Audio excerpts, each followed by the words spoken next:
Hello everyone. Today I am going to discuss about the topic nodal analysis. So in this nodal analysis based on the independent current sources, now I am going to solve this problem, isn't it? Right? So if you want to understand this problem, you just go through my previous videos on Kirchhoff law and nodal analysis, right? So first of all, in nodal analysis, actually we have to use a KCL. So KCL means what? All incoming currents is equals to outgoing currents. All incoming currents is equals to outgoing currents, right? So first of all, what we have to do on this circuit, we have to identify all nodes, right? And this is a one node, and this is a one node, and this is also a node, and this is also a node, and this is also a node, and this is also a node, right? So actually in these 2 points we don't have any element. In these 2 points we don't have any element, so that's why we have to consider as a one node. And in these 2 points also we don't have, in between these 2 points we don't have any elements, so that's why we have to take these two as a one node, right? So and this is a unknown voltage a V1, and this is a V2, and this is a V3, isn't it? So and after that, what we have to do for applying the Kirchhoff current rule, so we have to take current direction, assumption current directions. So that is current out from the node, current out from the node, isn't it? So along these directions, and here also, so current out from the node, and here also current out from the node, isn't it? So at these 3 places we have to apply a KCL rule, right? So now, so at first node, and one thing we have to remember, so that is this is a ground potential or zero potential or reference point, guys, right? So now, so that is at node 1. So here I am writing that at a node 1, right? So at node 1, so that is V1, so that is a current is flowing along this direction, right? Actual current is flowing along this direction, and that is assumption current is moving opposite to the actual current. So that's why we have to take a minus, we have to take a negative symbol for that I, right? So that is a minus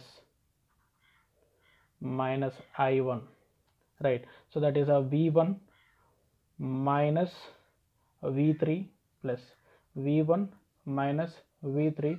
So in between we have a R2 value, right?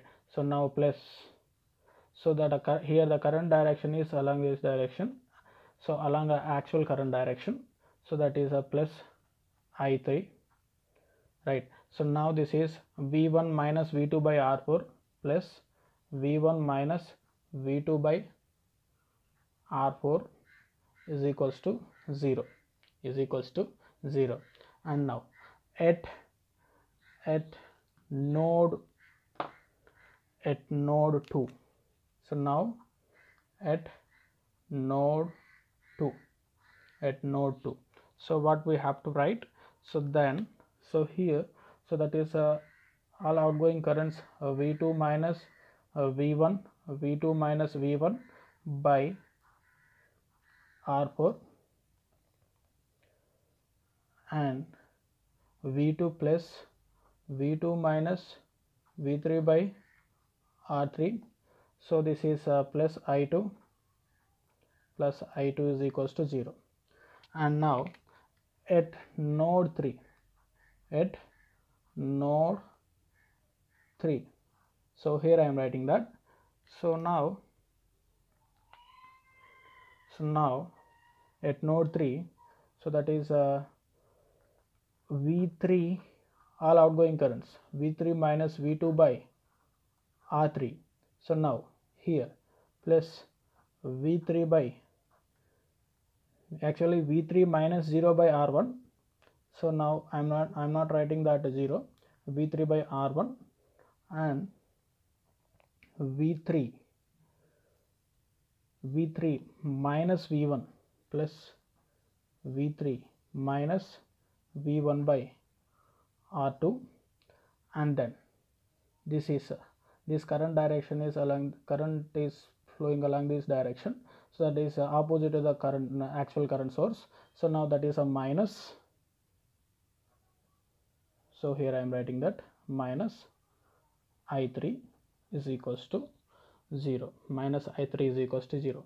So based on these three equations we are able to solve, and V1 values and V2 value and V3 value, and based on these three values we are able to solve any current flowing through any branch, right? So that is right. Thank you. In next video I am going to give a problem on independent voltage source, right? Once again I am saying that if you don't understand this, please go through my previous videos on Kirchhoff voltage law and Kirchhoff current law and nodal analysis, right? So thank you.